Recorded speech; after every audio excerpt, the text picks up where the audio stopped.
Welcome back to Taiwan Outlook. Our topic today is law-related education in Taiwan. And our guests are Professor佳範 Lin and Mr. J.P. Zhang from the Law-Related Education Center in Taiwan. Gentlemen, we've been talking about the curriculum, and it's very important to have used the more effective curriculum to teach our children about law. But as we know that you start by inviting or translating the materials used in the United States to teach our kids. So when we try to borrow lessons or borrow these kind of materials from other countries, do you see any difficulties in making it more fit to our needs? President or Mr. Zhang?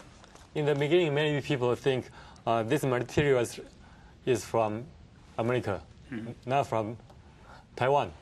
So maybe there are some difference about the culture.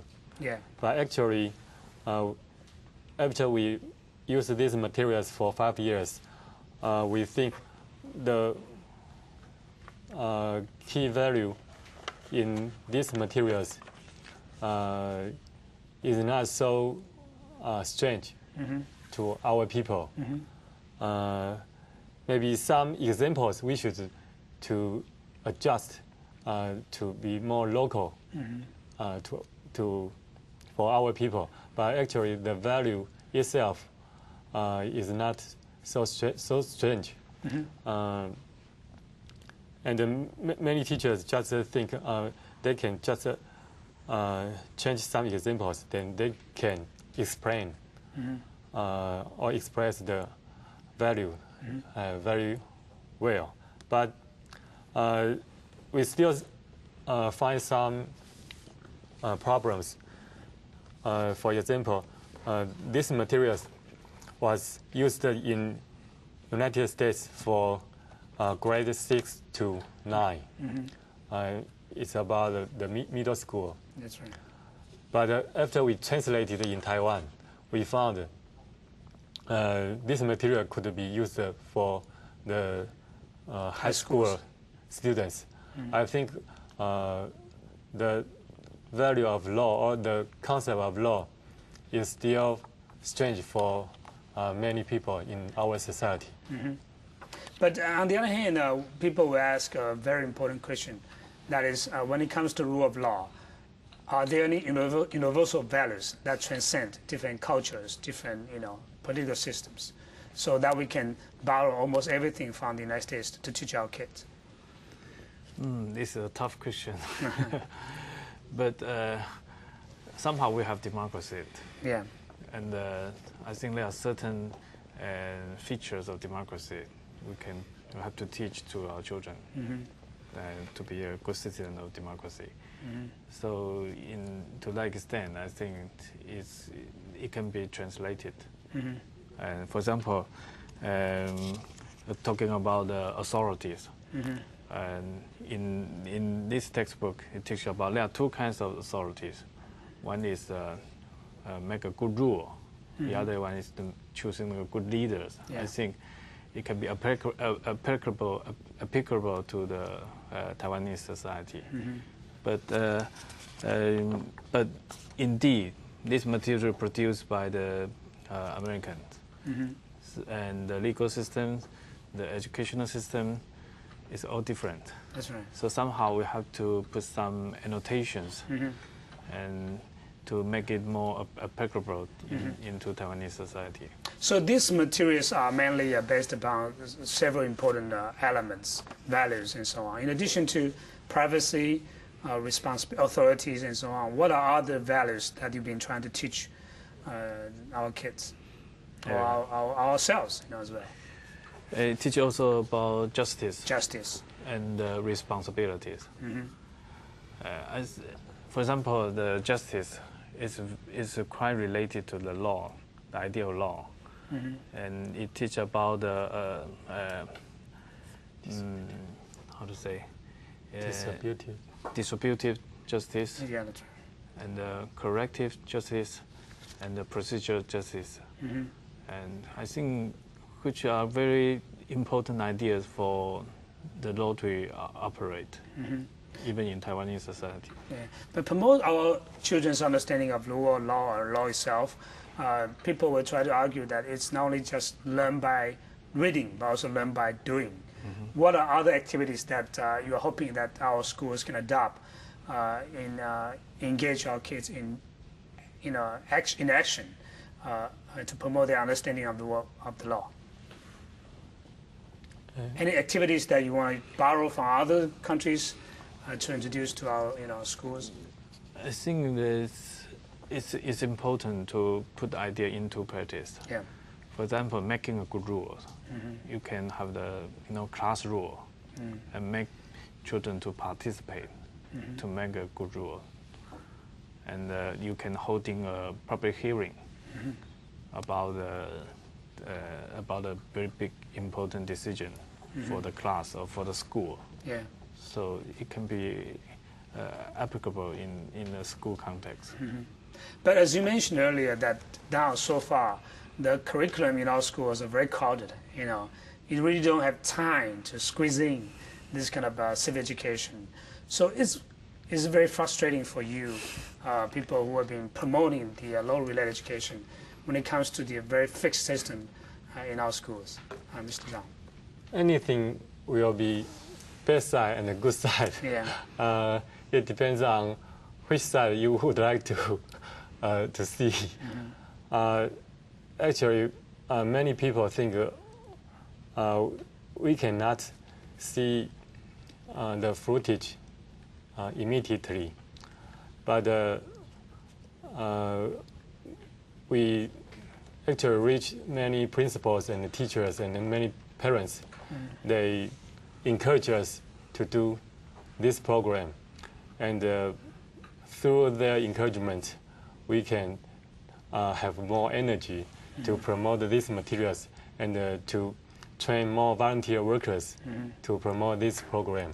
Right. I think this kind of energy is from the civic society. Yeah. That's the true spirit of this program. That's right. But you talk about the civil society in Taiwan, and so the law-oriented educational center is one of these kind of NGO groups. Are you also cooperating with other NGO groups in trying to expand your networks, in trying to promote further this kind of law concepts and the meaning of democracy? I think there's a model we are operating by the cooperation among the civil groups. Yeah. Say, the Rotary Club. Rotary Club, yeah. They might funding for the program.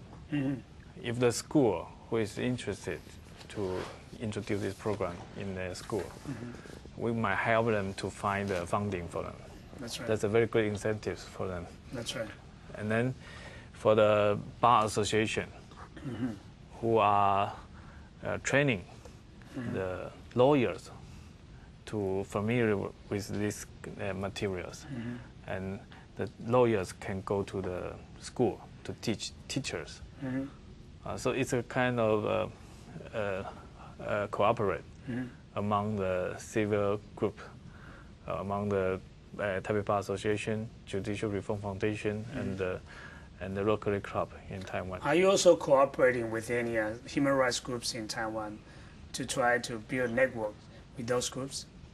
Yes, we also can introduce this kind of resource into the schools. For example, Judicial Reform Foundation, Yeah. and who is also a human rights group, and they can promote some social issues.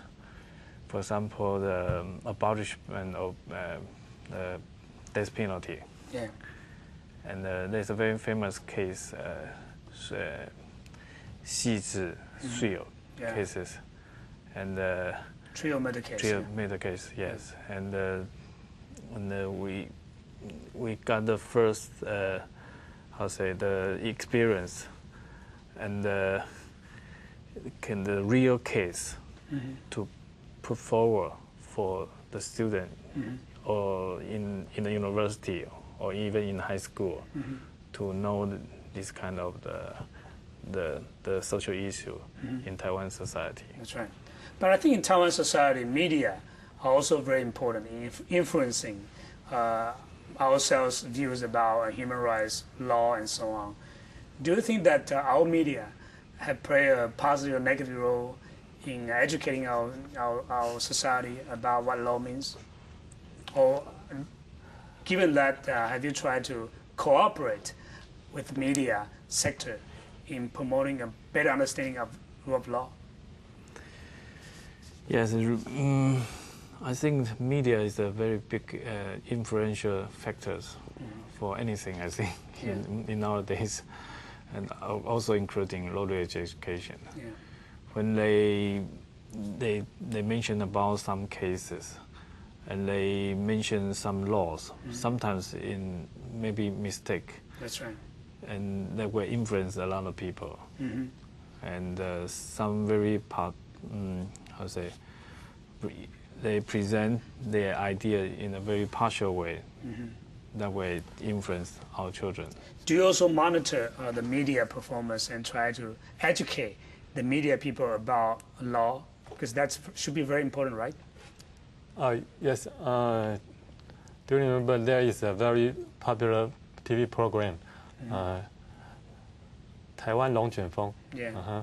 Well, that kind of program, they always have a scene in court.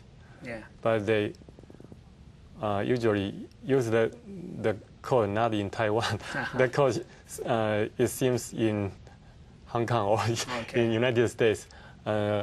Several years ago, Judicial Reform Foundation picked up some problem in their program and to correct the process in the court scene.